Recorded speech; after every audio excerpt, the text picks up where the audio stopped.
এখন মন্দির থেকে বেরিয়ে যাচ্ছি, এবার সামনে রোপওয়ে আছে।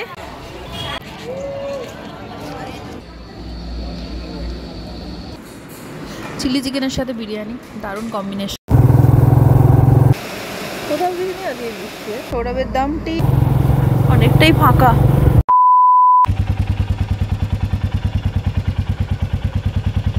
Hello everyone, welcome back to my channel, welcome to a new vlog. আশা করি তোমরা সবাই খুব ভালো আছো। তো বেরিয়ে পড়েছি হোটেল থেকে, যাচ্ছি শ্রী সাইলাম টেম্পলে। তোমাদের সাথে দেখা হবে মন্দিরে গিয়ে, আর যাওয়ার পথে যা যা দেখবো তোমাদের সাথেও শেয়ার করবো। ম্যাপ মেরে দিয়েছি, ম্যাপ অনুযায়ী ইট উইল টেক 50 মিনিটস মতো, আর দেখাচ্ছে 22 কিলোমিটার। বলছে ঘাটের রাস্তা আছে, সো লেটস সি।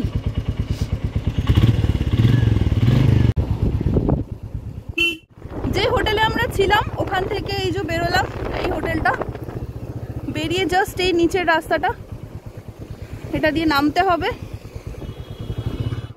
কৃষ্ণা নদীর পাশ দিয়ে রাস্তা চলে গেছে।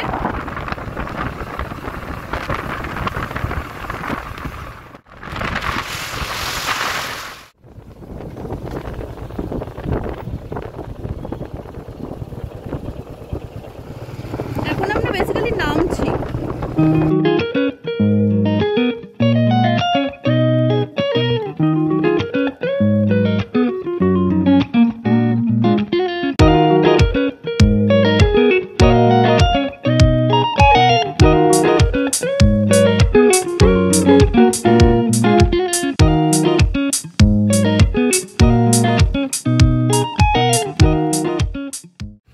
এটা দিয়ে আমাদের উঠতেও হবে।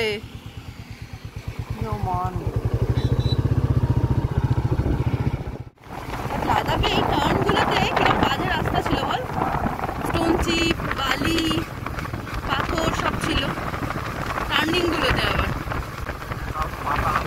হ্যাঁ, এটা তো পাকা রাস্তা, প্রপার রাস্তা, আর শার্প টার্ন আছে এগুলো, তাহলে কিন্তু হালকা কালা লাগছে।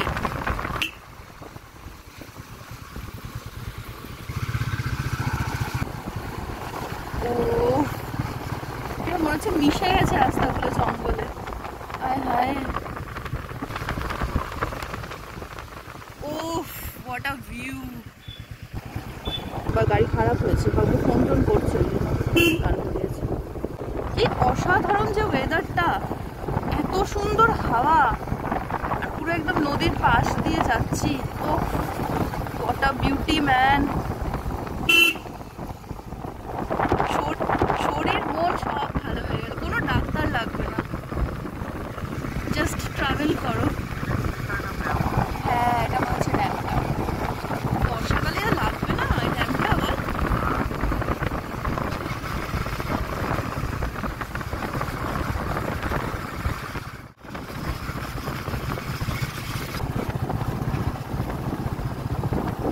বিশাল ড্যামটা, বিশাল। এই ঘাটটা খাড়াই আছে বল, এই মাছটা খাড়াই ছিল। নামাটাতে অত চাপ হয় না, তাই না? ওঠাটাতেই যদি খুব খাড়াই হয় তখন এমনি কিছু প্রবলেম না, সামনে গাড়ি যদি দাঁড়িয়ে যায় বা রাস্তাটা খুব খারাপ হয় তখন একটু চাপ হয়ে যায়। তাহলে ঠিক আছে। আরে হ্যাঁ, নেটওয়ার্কও ভালো, খুব একটা চাপ হয়নি। লাদাখে তো আমরা রোড ম্যাপ ফ্যাপ ছাড়া কোথায় যাচ্ছি জানি না, লোকজন দেখে দেখে যাচ্ছি। একটা ম্যাপ চলছে, অ্যাটলিস্ট ফোন চলছে, নেটওয়ার্ক আছে। এই রাস্তাগুলো পুরো ঝনঝনাহাট রাস্তা। এদিকের ভিউটা দেখো,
মন্দির যেরকম আমাদের আগেকালে আছে ওরকম দেখলাম।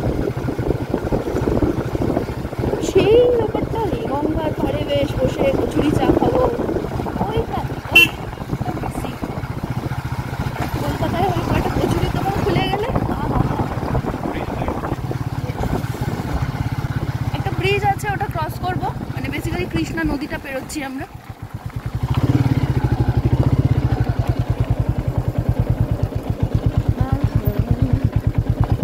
ওহ বিউটি।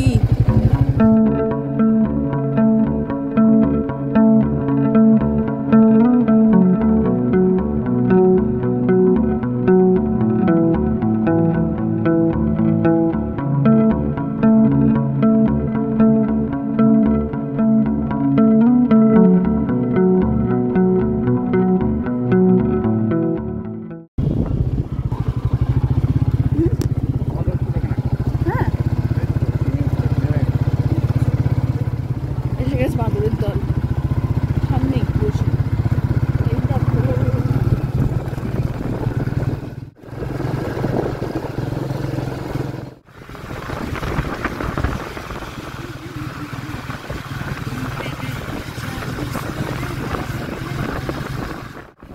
নামা শেষ, এবার আমরা উপরের দিকে উঠছি।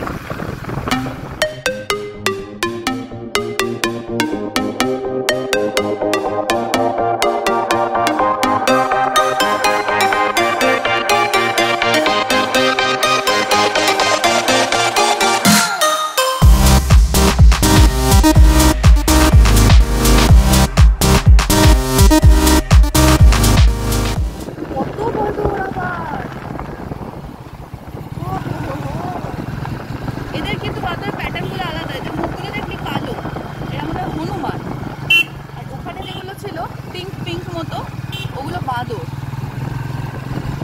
I should write a book on বাঁদর।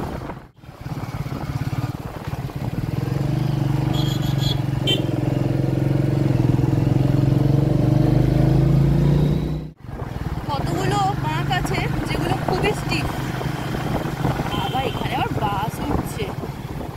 এরা হচ্ছে কিছু প্রো ড্রাইভার, বল বাস নিয়ে। হ্যাঁ হ্যাঁ অবশ্যই, আর এদের সেটা করতেই হবে, এদের জায়গা দিতেই হবে, কিছু করার হ্যাঁ দাঁড়িয়ে যেতে হতো না। বাসটা তো হর্ন দেবে, আর দেখতেও পাবি তুই যে বাস আসছে।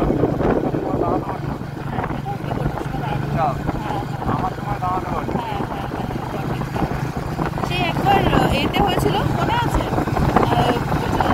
মহাবালেশ্বর যাওয়ার সময় একটা বাস এই উঠছিল স্টিফ টার্ন ছিল মনে আছে, দাঁড়িয়ে যেতে হয়েছিল, পিছিয়ে আসছিল, খুব চাপ হয়েছে না।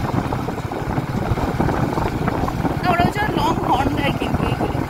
কালকে দেখি হোটেলের সামনে যখন স্টিফ টার্নগুলোতে ওরা উঠছিল, ওরা খুব মানে জোরে লং হর্ন দিচ্ছিল।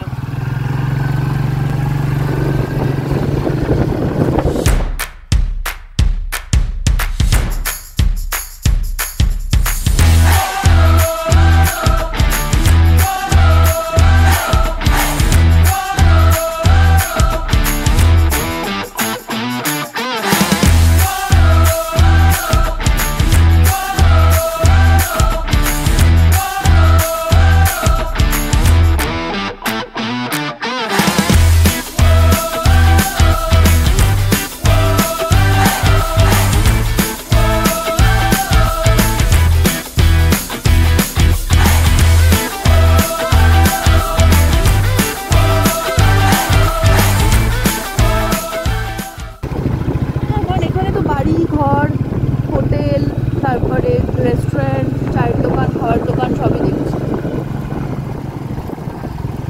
এই জায়গাটা প্রচুর হোটেল রেস্টুরেন্ট আছে, প্রচুর। বাট হায়দ্রাবাদ থেকে জেনারেলি ম্যাক্সিমাম লোক যারা লোকাল হায়দ্রাবাদের লোক তারা ওয়ান ডে জার্নি করে, কিন্তু we have decided to stay. কেননা ভেবেছিলাম এক দুটো স্পট ঘুরবো যদি পসিবল হয়, আর তার থেকেও বেশি আমাদের একটু স্টেকেশন করার ইচ্ছে ছিল, দ্যাট টু ওই হোটেলটাতে। তো সেটা হয়ে গেছে। হ্যাঁ আমি ম্যাপ বন্ধ করে দিয়েছি, মানে বন্ধ হয়ে গেছে। চ আমি খুলে নিচ্ছি ম্যাপটা,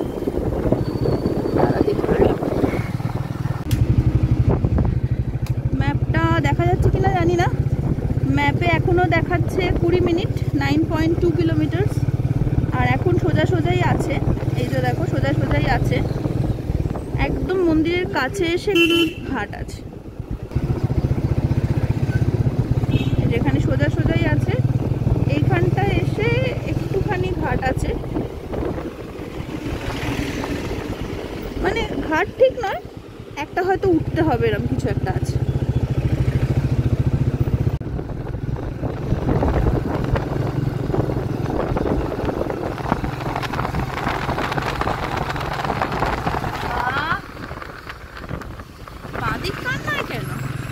এখানে এরকম কাঁটাতারের বেড়া করা আছে, ভেতরটা জঙ্গল, বাট বাঘটাক নয়, আই থিঙ্ক বাঁদর হবে।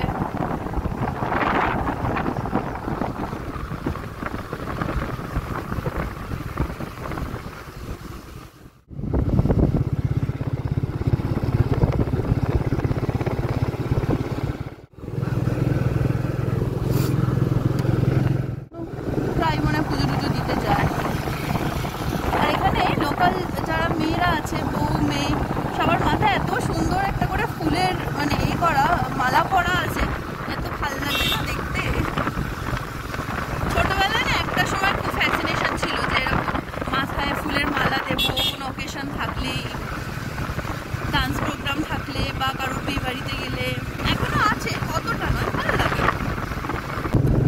রাস্তাগুলো খুব সুন্দর, মানে ঘাটের রাস্তা হোক আর স্টিফি হোক, কিন্তু রাস্তাগুলো খুব মানে প্রপার, একদম পাকা রাস্তা, দারুণ রাস্তা।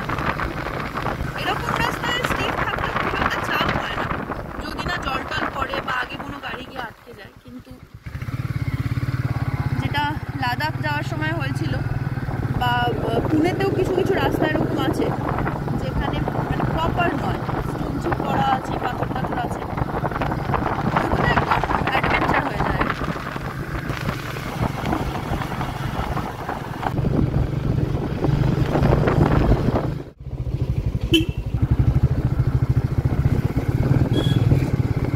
সোজা সোজাই রাস্তা, তারপরে একটা ডান দিক নিতে হবে, বোঝাই যাবে একটা মন্দিরের গেট আছে, আর পোস্টারও দেওয়া আছে ওখানে।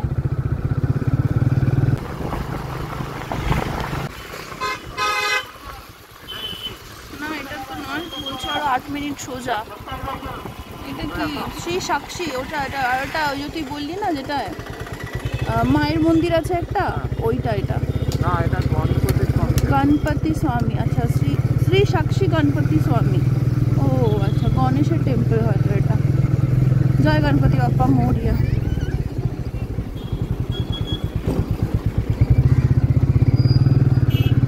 শ্রীসাইলাম আরও সোজা মোটামুটি 2.5 কিলোমিটার, 7 মিনিটস মতো দেখাচ্ছে। শ্রীসাইলাম আরও সোজা মোটামুটি 2.5 কিলোমিটার, 7 মিনিটস মতো দেখাচ্ছে। টু হুইলার লেখা ছিল, কিন্তু টু হুইলারে কোনো টোল নেই, মানে অ্যালাউড আর কি, কিন্তু টোল নেই।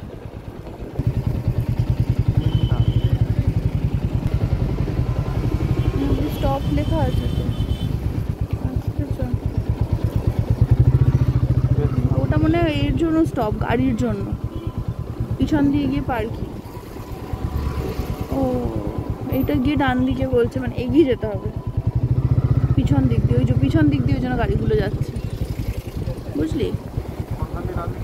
আগেরটা ডান দিক ছিল, নয় এটা বাঁ দিকটা নে, বা ডান দিক বলছি, সরি বাঁ দিক, এইটা থেকে এই যে বাঁ দিক মেন টেম্পল। বাট মনে হয় এখানে তোকে পার্ক করতে হবে, জিজ্ঞেস করে না। এসে গেছি আমি, নামছি আমি, দাঁড়া।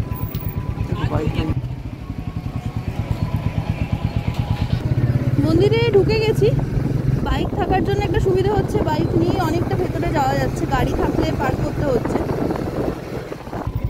ঢুকে গেছি মন্দিরে। বাইক পার্কিংয়ের জায়গায় বাইক রেখে আমরা চলে এলাম লাগেজ রাখতে। লাগেজ বলতে সাথে ছিল হেলমেট আর ফোন, সেগুলো জমা রাখার পর এই যে এই ক্লক রুমে জমা রাখার পর আমরা খুঁজছিলাম জুতোটা কোথায় রাখবো বলে। সেই সময় চোখে পড়লো, সেটা হচ্ছে এই বোর্ডে লেখা ছিল 150 টাকা, 300 টাকা আর 500 টাকা, এই 3টে ফি আছে এন্ট্রি করার, আবার একটা ফ্রি এন্ট্রিও আছে, কিন্তু ফ্রি এন্ট্রিতে লাগবে 2 ঘন্টা মতো। তারপরে এনার কাছে আমরা জুতো রাখলাম। এখানে জুতোর জন্য 10 টাকা 20 টাকা মতো নেয়। সেখানে জুতো রেখে আমরা চলে গেলাম এন্ট্রির জন্য। এই যে দেখছো, এটা ফ্রি এন্ট্রির গেট, কিন্তু এটা এখন খুলবে না, খুলবে 2টোর সময়, এরকমই আমাদের বলা হলো। এই যে গেটটা জুম করে দেখাচ্ছি, এখানে ঢুকে তোমাদের টিকিট কাটতে হবে, মানে 150 টাকা, 300 টাকা বা 500 টাকা। সেখানে গিয়ে আমরা 300 টাকার টিকিট কেটে নিয়েছিলাম, আর এখান দিয়ে আমরা এবার এন্ট্রি করব। তার আগে চলে এসেছিলাম টুকটাক জিনিসপত্র কিনবো বলে, খুঁজছিলাম একটা ফ্রিজ ম্যাগনেট, চোখে পড়লো একটা চায়ের দোকান। অ্যাকচুয়ালি আমাদের বলা হয়েছিল যে টিকিট তোমরা এখন কেটে নিয়েছো, কিন্তু গেট খুলবে 2:30 নাগাদ। তো একটু মনটা খারাপই হয়ে গেল, চায়ের দোকানে এসে একটু চা খেলাম, কিন্তু তারপর জানতে পারলাম গেট খুলে গেছে। হ্যাঁ, তখন ওই শুনতে পাবো না বলে বলি, এখন পাবি। এখন মন্দির থেকে বেরিয়ে যাচ্ছি, এবার সামনে রোপওয়ে আছে, তো জাস্ট দেখবো একবার কত দূর। রোপওয়েটা যাওয়ার ইচ্ছা আছে, কেমন কি জানি না, আসার সময় চোখে পড়েনি, দেখা যাক। আর এখানে মিনারেল ওয়াটার পাবে না, সিল্ড জলের বোতল নেই। যেরকম বাড়িতে আমরা প্লাস্টিকের বোতল ইউজ করি, ওরকমই সমস্ত বোতল, ওই বোতলেই জল বিক্রি হচ্ছে। আমরা নিইনি, বাট বলছে তো মিনারেল ওয়াটারই, কিন্তু সিল্ড বোতল না। মন্দিরের ভেতরে আছে জ্যোতির্লিঙ্গ এবং একটা শক্তিপীঠ, দুটোই ঘুরে দেখলাম। ভেতরে ক্যামেরা অ্যালাউড ছিল না, তাই আর ভিডিও ফটোগ্রাফি করতে পারিনি। ম্যাপে দেখাচ্ছে রোপওয়ে 6 মিনিট আর ডিস্টেন্স 1.3 কিলোমিটার। মন্দিরের ভেতর প্রসাদ হিসাবে বিক্রি হচ্ছে লাড্ডু, তোমরা চাইলে বাড়ির জন্য প্রসাদ কিনে আনতে পারো। মন্দিরের ভেতরেও ভোগ খাওয়ানোর ব্যবস্থা আছে, কিন্তু আমরা যেহেতু খাইনি, সেই বিষয়ে সঠিক তথ্য আমাদের জানা নেই। এখানে একটা ভারত সেবাশ্রম, মানে ভারত সেবাশ্রমের মতো একটা সেবাশ্রম ছিল, কোনটা আমি ঠিক বলতে পারবো না, ঠিক এইটা মনে হচ্ছে।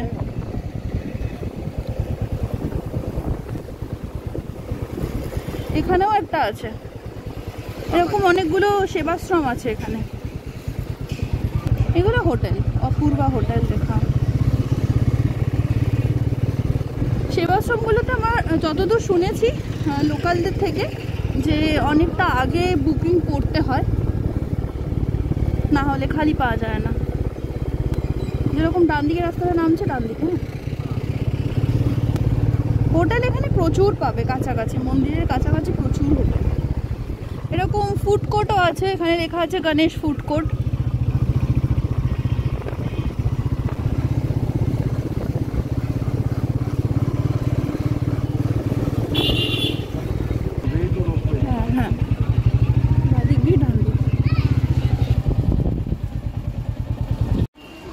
এই যে রোপওয়ের এখানে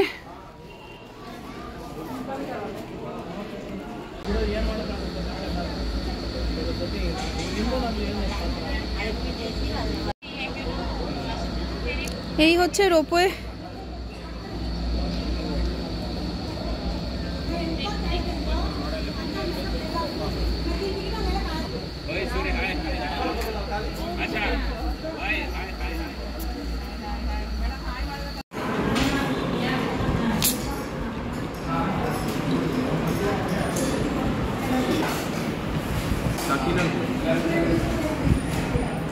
রোপওয়ে থেকে হঠাৎ কেন লাঞ্চে, সেটা একটু পরে জানতে পারবে। আপাতত নিয়েছি চিকেন ক্লিয়ার স্যুপ, আর সেটা খাওয়ার পরে যেটা নিয়েছিলাম সেটা হচ্ছে স্টার্টারে চিলি চিকেন। কিন্তু এতটা পরিমাণ দেবে, মানে ড্রাই চিলি চিকেন আর কি, কিন্তু এত পরিমাণ দেবে বুঝতে পারিনি, আর টেস্টটাও ছিল অসাধারণ। আবার আমরা বিরিয়ানি খাচ্ছি, চিলি চিকেনের সাথে বিরিয়ানি, দারুণ কম্বিনেশন। না, এটা স্টার্টার, বিরিয়ানির সঙ্গে চিলি চিকেন খাচ্ছি না। স্টার্টার চিলি চিকেনই নিয়েছি, বাট এখন ওটা বিরিয়ানির সাথেই হয়ে গেছে, প্রচুর কোয়ান্টিটি দিয়েছে তো। আর সমস্ত মেনু ঘুরে সৌরা বিরিয়ানি নেয়, আমিও আজকে বিরিয়ানি, কিন্তু বিরিয়ানিটা খুব ভালো করেছে, দারুণ করেছে। এই হোটেলের খাবারগুলো সত্যি ভালো।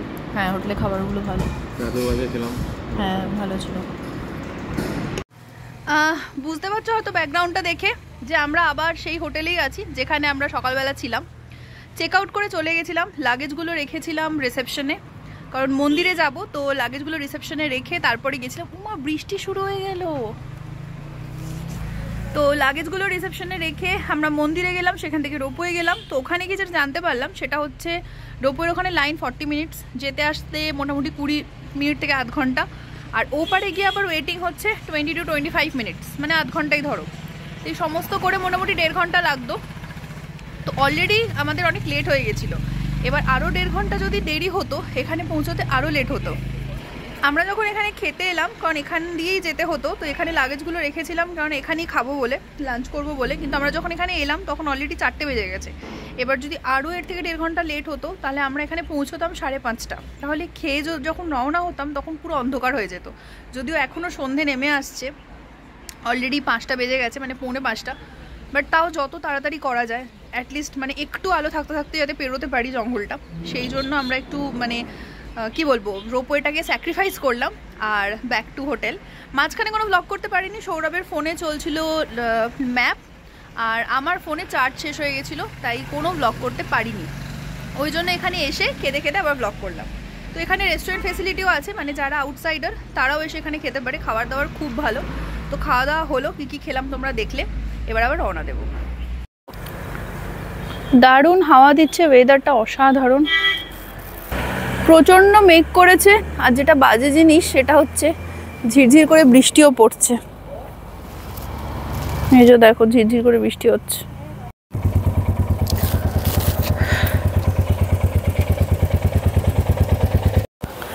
একটা শেডে এসে দাঁড়ালাম, বৃষ্টি পড়ছে প্রচণ্ড, পুরো ভিজে যেতাম। আমাদের ভ্রুম ভ্রুম দাঁড়িয়ে, দেখো রাস্তাটা দেখে বুঝতে পারছো কিনা জানি না, প্রচুর জোরে বৃষ্টি হচ্ছে, এখনো পড়ছে।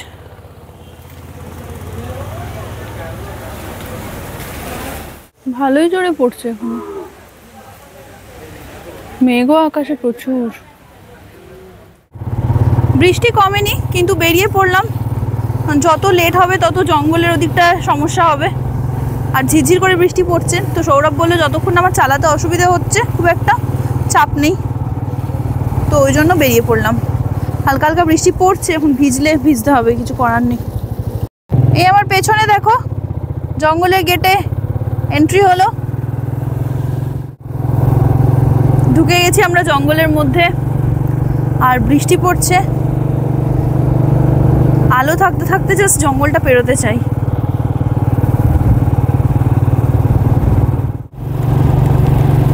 পুরো ঝেঁপে বৃষ্টি হচ্ছে, আমার ক্যামেরার কাছেতেও জল।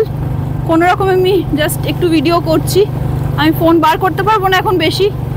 আমরা অলমোস্ট দুজনেই ভিজে গেছি, প্যান্ট এই যে ভিজে গেছে, জুতোতেও জল ঢুকে গেছে। কিন্তু এই এরিয়াটাতে দাঁড়াতে পারবো না, এটা পুরো জঙ্গল, এখানে দাঁড়ানো বারণ। তো এখন যতক্ষণ না বসতি আসছে ভিজতে হবে। এখনো আকাশে প্রচুর মেঘ, কিন্তু বৃষ্টিটা থেমে গেছে। আর এদিকটায় বৃষ্টি পড়েইনি, পুরো রাস্তাগুলো খটখটে, মানে এখানে বৃষ্টি হয়নি। তো হ্যাঁ, আর বৃষ্টি হওয়ার পরে সবুজগুলো যেন আরো ডিপ হয়ে গেছে। আর কি সুন্দর একটা অদ্ভুত একটা সোনামাটির গন্ধ। হ্যাঁ ওটাই বলছি, মানে অদ্ভুত একটা সোনামাটির গন্ধ বৃষ্টি হলে সব জায়গায় পাই, কিন্তু এটা যেন মানে এত পিওর, মনে হচ্ছে সমস্ত যত পারবো অক্সিজেন নিয়ে এখন।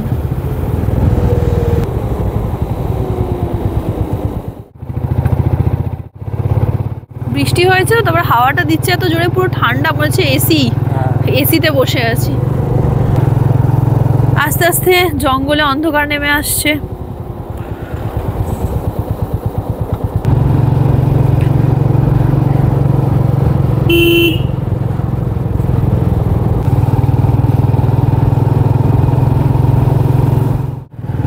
আরো অন্ধকার হয়ে গেছে, কিন্তু দারুণ লাগছে, একটা অসাধারণ ফিলিং যেটা আমি বলে বোঝাতে পারবো না। এখনো সেই একটা বৃষ্টি ভেজা সোদা মাটির সুন্দর গন্ধ, দারুণ একটা হাওয়া দিচ্ছে। আমরা প্রায় মানে অর্ধেক ভিজে গেছি, পুরো কাঁপছি ঠান্ডায়। আর তার মধ্যে বাইকে ওহো থ্রিল। এই জার্নিটা মেমোরেবল হয়ে থাকলো জাস্ট এই বৃষ্টিটার জন্য। ভেবেছিলাম অন্ধকারের আগে জঙ্গলটা পার হব, কিন্তু অনেক বড় জঙ্গল, তো আমরা পার হতে হতে অন্ধকার হয়ে গেছে। গাড়ি আছে, অনেক গাড়ি যাতায়াত করছে, সেই জন্য একদম ভয় লাগছে খুব তা নয়, বাট খুব সেফলি চালাতে হচ্ছে এই আর কি। হ্যাঁ,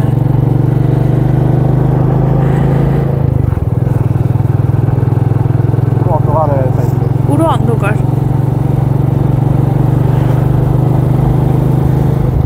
এই দেখো জঙ্গলটা পুরো ঘুটঘুটে, জাস্ট যেটুকু লাইট পড়েছে এটা সৌরভের ফগ লাইটের। সৌরভের ফগ লাইট জ্বলে গেছে, ইয়েলো ফগ লাইট। ওফ কি লাগছে সামনেটা।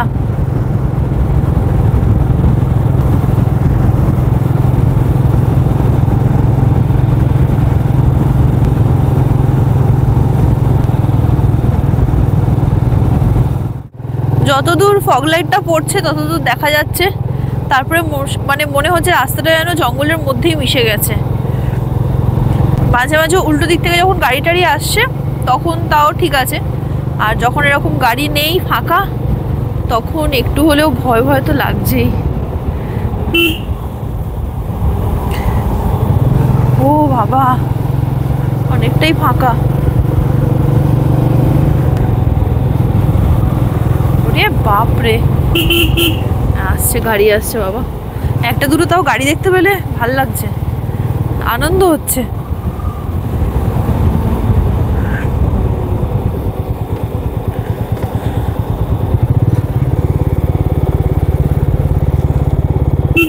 একে তো জঙ্গল, তার মধ্যে আবার ঘাটের রাস্তা, একদিকটা জঙ্গল একদিকটা খাদ।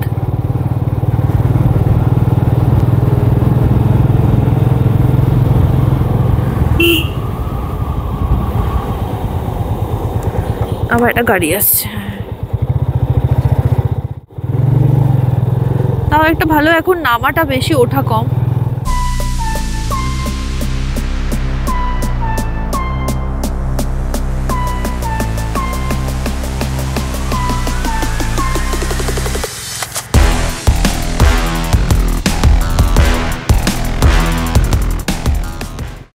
বড় জঙ্গলটা পেরিয়ে গেছি, আর একটা ছোট জঙ্গল আছে, এটা এখন ঘাটের রাস্তাটা পেরোচ্ছি। এই যে দেখো অন্ধকারে হয়তো বুঝতে পারছো না।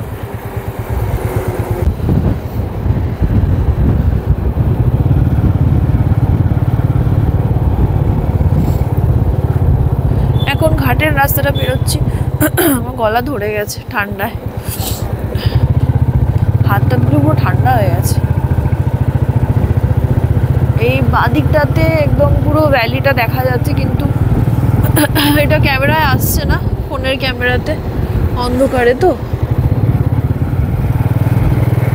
এই যে দূরে লাইটগুলো দেখতে পাচ্ছ ছোট ছোট, ওইটা থেকে যদি গেস করতে পারো যে হ্যাঁ নিচে একটা রকম ভ্যালি আছে, কারণ আমি দেখাতে পাচ্ছি না। নাক বন্ধ হয়ে গেছে আমার, গলা ধরে গেছে। চা লাগবে, চা। আর একটা ছোট জঙ্গল আছে, ওটা ক্রস করে তারপরে চা বা কফি খাবো।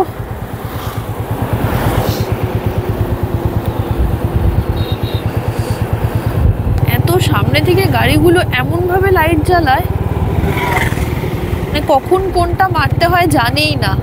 আপার ডিপার যা আছে মশালের মতো সমস্ত আলো জ্বেলে দেয়। উল্টো দিকের গাড়িগুলোর তো আরো অসুবিধা হয়, আরো অ্যাক্সিডেন্টের চান্স বেশি হয়ে যায়। সামনে বোধহয় টোল আছে নাকি, না না না সরি, দেরি আছে। এই যে দেখাচ্ছে হায়দ্রাবাদ 129 কিলোমিটার্স। এদিকটাও বেশ একটা খাড়াই ঢাল আছে, গাড়ি উঠছে। ফগ লাইটের লাইটটার জন্য না খুব সুবিধা হলো আজকে আমাদের। এটা ওই লাদাখ যাওয়ার সময় সৌরভ লাগিয়েছিল, তখনও প্রচুর কাজে লেগেছে, আজকেও আমাদের দারুণ কাজে লাগলো।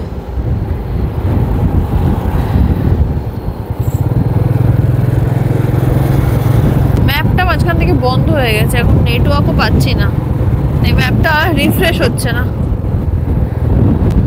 এখন তো সেম একটাই রাস্তা, সোজা সোজাই যাওয়া। তারপর যখন লোকালিটি পাবো তখন মনে হয় টাওয়ারও পেয়ে যাব, তখন আরেকবার রিফ্রেশ করে নেব।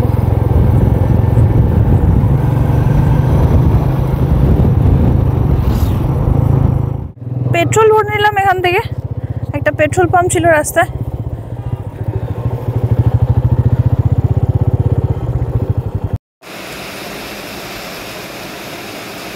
আবার রাস্তায় পেলাম মুষলধারায় বৃষ্টি, এত জোরে বৃষ্টি হচ্ছিল সৌরভের চালাতেও অসুবিধে হচ্ছিল, তাই একটা রেস্টুরেন্টের শেডের সামনে আপাতত আমরা দাঁড়িয়ে পড়লাম, একটু বৃষ্টিটা কমলে আবার যাত্রা শুরু করব। যেটুকু শুকোলো আবার ভিজে গেছি, পুরো ঝেঁপে বৃষ্টি, মাঝখানে পুরো শুকিয়ে গেছিলাম, তারপরে আবার অসম্ভব জোরে বৃষ্টি এসে গেছে।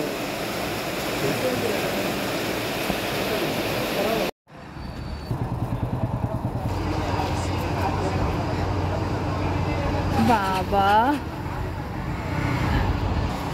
একটু বৃষ্টি থামতেই সেখান থেকে বেরিয়ে পড়লাম, আবারও ভিজে স্নান হয়ে গেলাম এবং পিস্তা হাউস দেখতে পেয়ে দাঁড়িয়ে পড়লাম, একটা চায়ের বড্ড দরকার ছিল।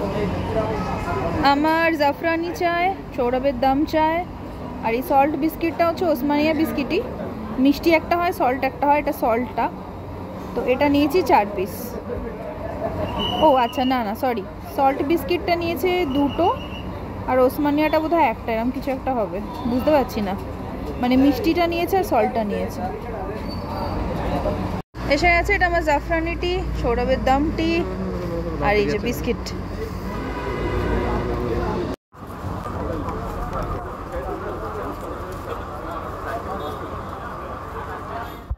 জাস্ট বাড়ি ঢুকলাম, চুলের অবস্থা, মুখ চোখের অবস্থা খুব খারাপ।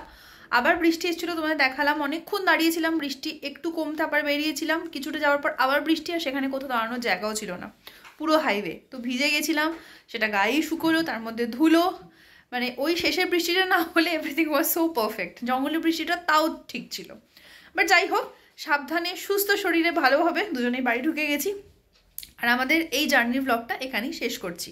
এখন ঘড়িতে বাজে 10:30, আমরা মাঝখানে দাঁড়িয়েছিলাম একবারই চা খেতে, আর তার আগে বৃষ্টির জন্য ওটা টাইম ওয়েস্ট, কিছু করার নেই, এবং যেখানে দাঁড়িয়েছি সেই হোটেলে আমরা জিজ্ঞেসও করলাম যদি চা কফি পাওয়া যেত, তখনই খেয়ে নিতাম, পাওয়া যায়নি। তো যাই হোক, এই ব্লগটা এখানেই শেষ করছি। ব্লগটা যদি কিছু ভালো লেগে থাকে তাহলে একটা লাইক করে দিও, শেয়ার করে দিও, আর সাবস্ক্রাইব মাই চ্যানেল যদি এখন ওরা করে থাকো। বাকি ভালো থেকো, সুস্থ থেকো, নিজের মনকে ভালো রেখো। Take care, stay blessed, stay tune, keep smiling and keep watching.